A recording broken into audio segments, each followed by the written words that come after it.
Gaza के अंदर युद्ध इस लेवल पर पहुंच चुका है कि अब जान हमास की जाएगी या फिर इजराइल की सेना की, ये कोई नहीं जानता, लेकिन जान जरूर जाएगी, इसकी गारंटी 100% है।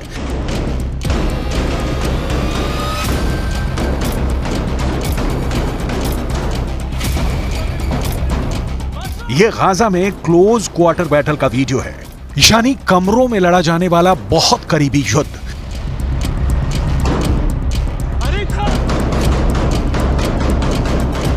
इजराइल के कमांडो इस इमारत में एक एक कमरे को खंगाल रहे हैं, ताबड़तोड़ फायरिंग हो रही है, किसकी गोली किसे लगेगी, डर बहुत ज्यादा है। यह गाजा के युद्ध की सबसे खतरनाक पिक्चर है।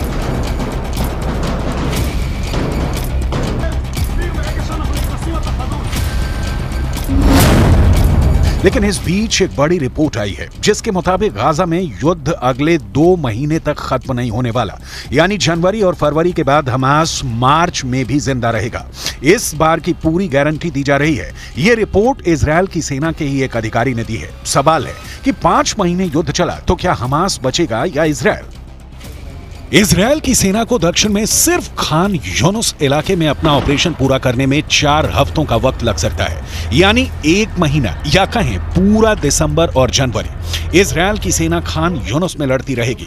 इसके बाद हमास के खिलाफ पहली स्टेज का युद्ध लड़ने में 1 महीने का वक्त और लगेगा, यानी फरवरी के बाद मार्च में भी युद्ध जारी रहेगा। इजराइल और पश्चिमी देशों की मीडिया को यह बात इजरायली सेना के एक बड़े अधिकारी ने बताई है।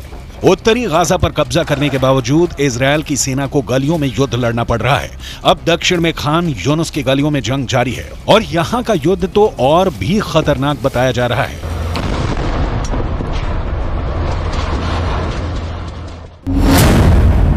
कुल मिलाकर समझिए कि 7 अक्टूबर को शुरू हुआ युद्ध अब भी जारी है। यह युद्ध 7 जनवरी तक भी चलेगा। यह युद्ध 7 फरवरी को भी होता रहेगा और इसके बाद यह युद्ध 7 मार्च को खत्म हो जाएगा।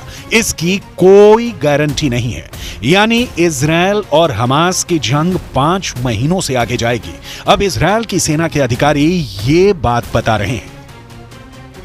इजराइल को इसी बात का डर है कि अगर मार्च तक हमास जिंदा रहा तो उसकी बहुत आधुनिक मानी जाने वाली सेना की इज्जत मिट्टी में मिल जाएगी। पहले ही 2 महीनों के अंदर इजराइल और हमास के युद्ध में बहुत ही खतरनाक टक्कर देखने को मिली है। हमास के एंटी टैंक दस्तों ने इजराइल की सेना की नींद उड़ा दी है, इसमें कोई शक नहीं। बंधकों को छुड़ाने वाले सीज फायर के बाद इजराइल हमास पर 10 गुना तेज हमला करेगा, ये सब जानते थे।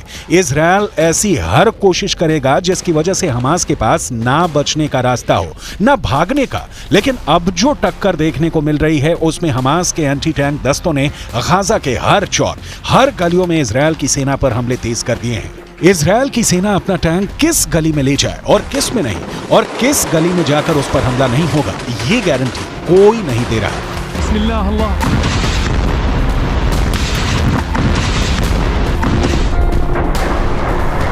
हमास की एक बॉडी कैमरा फुटेज इजराइल को मिली है और इसमें हमास के एंटी टैंक दस्तों को बिल्डिंग में छिपे हुए देखा जा सकता है। जिस जगह पर यह दस्ता छुपकर इजराइल पर हमले की फिराक में था, वहीं पर इजराइल ने हवाई हमला कर डाला। जाहिर है ऐसे धमाके में कोई जिंदा नहीं बचा होगा। वैसे गाजा की गलियों में युद्ध के दौरान हमास ने भी बड़े बड़े दावे किए हैं। हमास का दावा है कि उसने इजराइल के 180 टैंक और बख्तरबंद गाड़ियों को हमले में फोड़ दिया है। गाजा से लगातार ऐसी तस्वीरें आई हैं जिसमें इजरायली टैंक पर घात लगाकर हमले किए गए। इजराइल ने खुद माना है कि अब तक ग्राउंड ऑपरेशन में उसके 70 से ज्यादा सैनिक मारे जा चुके हैं, 250 से ज्यादा सैनिक जख्मी हुए हैं। लिहाजा हमास के खिलाफ जो ताकत इजराइल को माना जाता है उसके मुताबिक नतीजे तो इजराइल को भी नहीं मिले हैं। हालांकि नेतन्याहू के सामने अपनी छवि को बनाए रखना बड़ा चैलेंज बन चुका है और गाजा पहुंचकर उनकी पहली कोशिश इसी तरफ नजर आती है। अब जैसा युद्ध चल रहा है उसे देखकर लगता है कि इजराइल को बाकी बंधकों को लेकर ज्यादा फिक्र नहीं है। ऐसे में आगे की लड़ाई और भी खतरनाक होगी। अब इजराइल के ऊपर बंधकों वाला प्रेशर भी पहले के मुकाबले काफी कम देखा जा रहा है। इसलिए इजराइल का पूरा फोकस अब हमास को खत्म करने पर है। 2 महीनों के युद्ध के बाद इजराइल की सेना ने जो टारगेट तय किए उसमें से कितने पूरे हुए, इस पर नेतन्याहू की पैनी नजर है। 2 महीने के युद्ध के बाद इजराइल को क्या हासिल हुआ? गाजा पूरी तरह तबाह हो चुका है। 18,000 लोग इजरायल की बमबारी में मर चुके हैं, लेकिन इजरायल पर रॉकेट अब भी दागे जा रहे हैं। गाजा पर हमास का कंट्रोल बाकी है। हिजबुल्लाह के साथ इजरायल का उत्तरी बॉर्डर यानी लेबनान का फ्रंट अब भी एक्टिव है। अमेरिका इजरायल की मदद कर रहा है, लेकिन सीधा इस युद्ध में शामिल नहीं होना चाहता, क्योंकि वो यूक्रेन में भी एक्टिव है। ईरान के समर्थन वाले मिलिशिया इस वक्त इजरायल और अमेरिका दोनों पर हमले कर रहे हैं, और इन सबके बीच हमास अब भी जिंदा है, यानी जिसे इजरायल पूरी तरह से खत्म करना चाहता है, वो अब भी इजरायल से लड़ रहा है।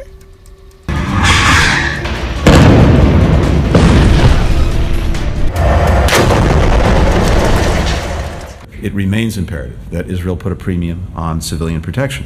And there does remain a gap between exactly what I said when I was there, the intent to protect civilians, and the actual results that we're seeing on the ground.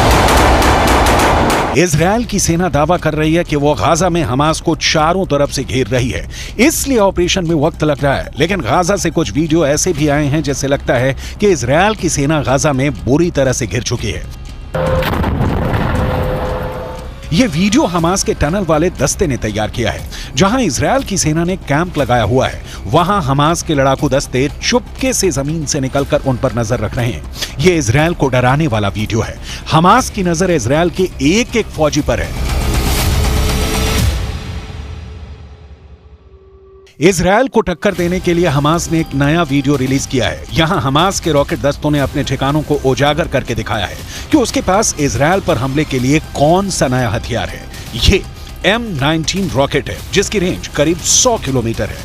Hamas ने कहा है कि वो इस rocket से अब Israel की राजधानी तेल अवीव पर हमला करेगा। ये रॉकेट और इसको दागने वाला मल्टी लॉन्चर ये गाजा का ही कोई हिस्सा है। सवाल है कि क्या ये जगह अब तक इजरायल और अमेरिका की सैटेलाइट की नजर में नहीं आई, ना ही इजरायल और अमेरिका के ड्रोन इसे देख पाए। मुमकिन है ये पुराना वीडियो है और अब हमास ने इसे जारी करके सिर्फ इजरायल में डर पैदा करने की कोशिश की है।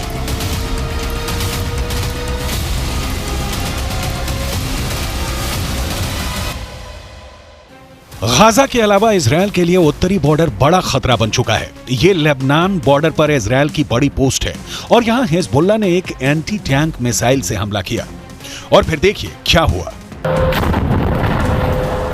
पहले धमाका, फिर पोस्ट का बड़ा हिस्सा ढह जाता है और आग लग जाती है। हिजबुल्लाह की तरफ से ऐसे खतरनाक हमले इजरायल की सेना लगातार झेल रही है। जब इसके बारे में नेतन्याहू से पूछा गया तो उनका जवाब भी गौर करने वाला है। सैनिकों के बीच इस तरह के सवालों का जवाब कैसे देना है, नेतन्याहू बहुत अच्छी तरह से जानते हैं। कि אם חיזבאללה יבחר לפתוח במלחמה כוללת, אז הוא במו ידיו יהפוך את ביירות ואת דרום לבנון, לא רחוק מכאן, לעזה ולח'אן יונס। हिजबुल्लाह हो, हूथी हो या फिर हमास, इजरायल के लिए खतरा साफ है और बहुत बड़ा है। हमास अगर मार्च तक जिंदा रहा तो यह युद्ध पलट सकता है। यह बात नेतन्याहू भी जानते हैं। उनके सामने दबाव बहुत ज्यादा है कि युद्ध को जल्दी से जल्दी खत्म किया जाए, जल्दी से जल्दी बंधकों को छुड़ाया जाए और जल्दी से जल्दी हमास को खत्म करने का ऐलान किया जाए। अगर वो ऐसा नहीं कर पाए तो ना सिर्फ दुनिया में बल्कि घरेलू मोर्चे पर भी उनकी बहुत ज्यादा बेइज्जती हो जाएगी।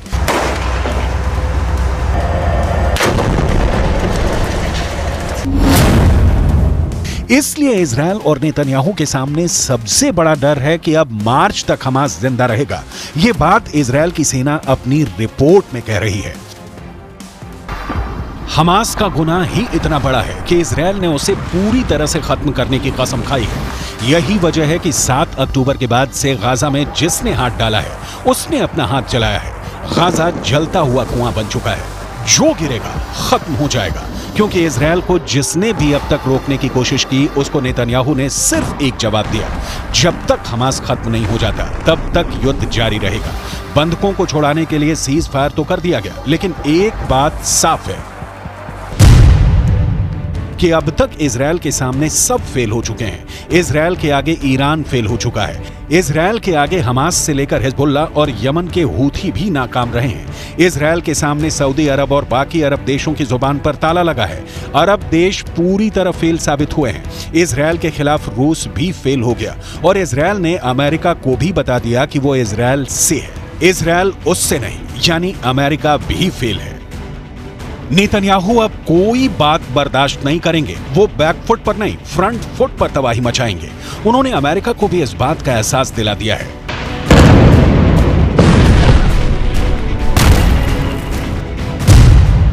कि हमास को खत्म करने तक बिल्कुल नहीं रुकेंगे। हमास की मौत 100% पक्की है, ये नेतन्याहू की गारंटी है। उत्तरी गाजा के अस्पताल इजरायली बमबारी के सबूत बने तो दक्षिण में खान यूनिस के रिहायशी इलाके इस बमबारी के सबूत बन रहे हैं। यहां बम गिरा तो 10 लोग फौरन मारे गए, कई घायल हो गए। तबाही की ऐसी तस्वीरें हर जगह दिखी। गाजा में बमबारी रुके, इसके लिए इजरायल पर दबाव डाला जा रहा है, लेकिन उसका असर शून्य है। इजरायल को अमेरिका से मिल रही मदद इसका सबसे बड़ा सबूत है, जो फिर से सीज फायर की कोशिश के आगे दीवार बन चुका है। अमेरिका ऐसी बमबारी रोकने के लिए संयुक्त राष्ट्र सुरक्षा परिषद में आए प्रस्ताव के खिलाफ वीटो कर चुका है।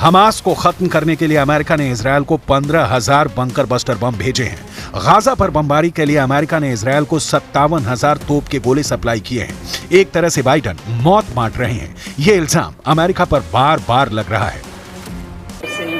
I'm at a hospital in Gaza, and what I'm seeing are babies, tiny babies who are dependent on incubators. Those incubators need fuel, they need electricity in order to operate. They're keeping these babies alive, and they need to keep them up.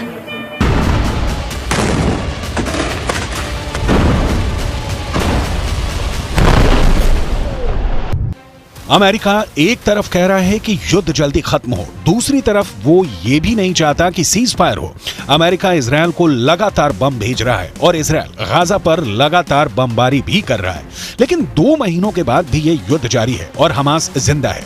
सवाल है कि क्या Hamas के पास इतनी बड़ी ताकत है और क्या इजरायल इतना कमजोर है कि वो मार्च तक हमास को खत्म नहीं कर पाएगा?